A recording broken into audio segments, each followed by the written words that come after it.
Good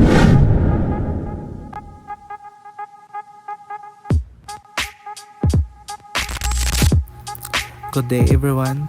Today we'll show you how to use CRUD or create, read, update, delete commands in MySQL. So, gagamit po tayo ng SUM.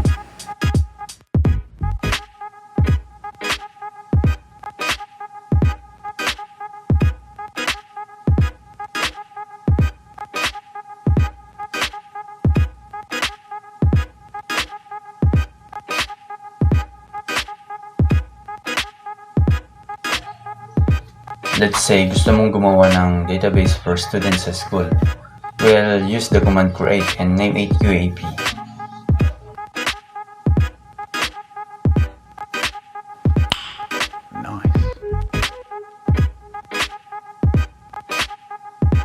Now, we'll use that database and gagawa tayo ng table.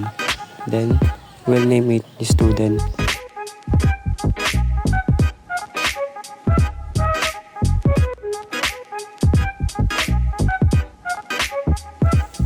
Then, meron siyang 4 columns. Student ID. And varchar siya. And yung number of characters. Then, we'll use it as the primary key.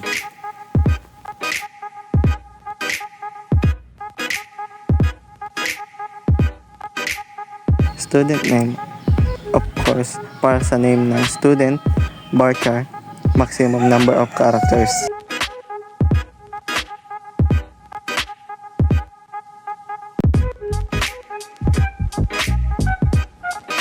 Age and email.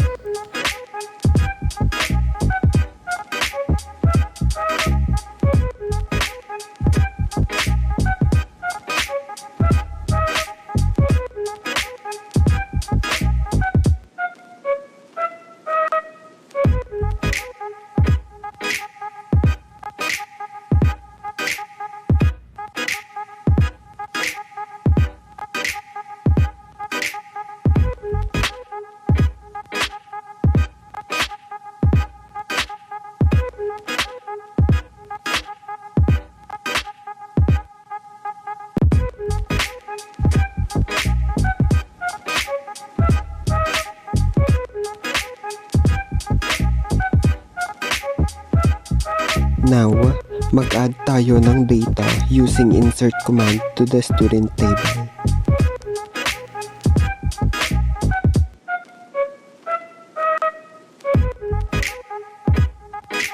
For the student ID column, let's put the student's ID.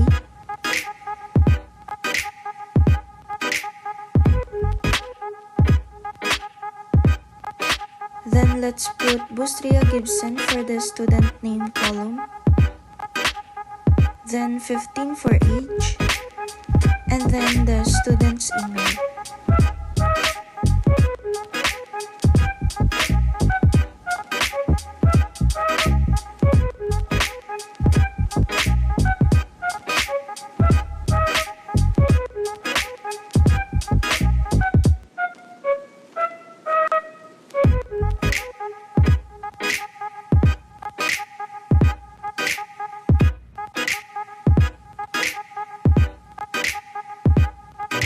Now for the read. Check natin yung data by using select star from our table name.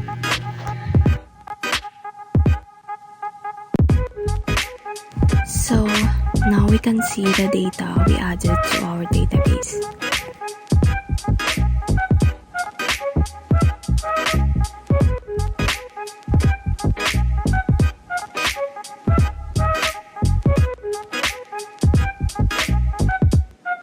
Para sa update, let's update the age gamit yung update command and set it to 20.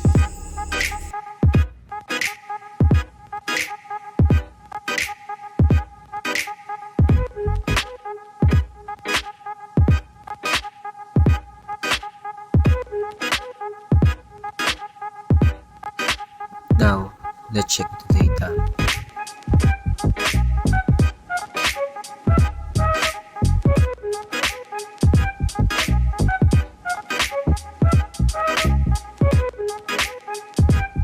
As you napansin, naging 20 na age niya.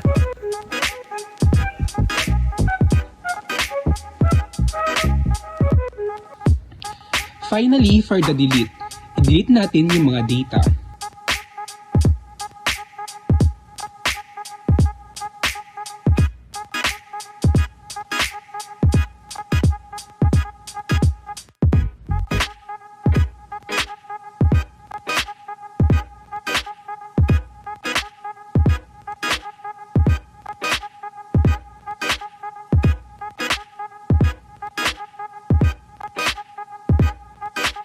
Now let's check. Run natin yung select.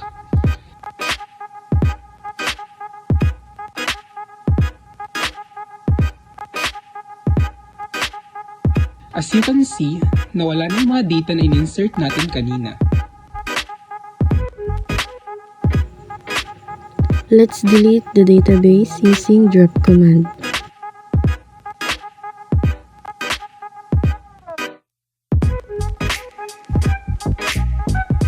And wala na siya.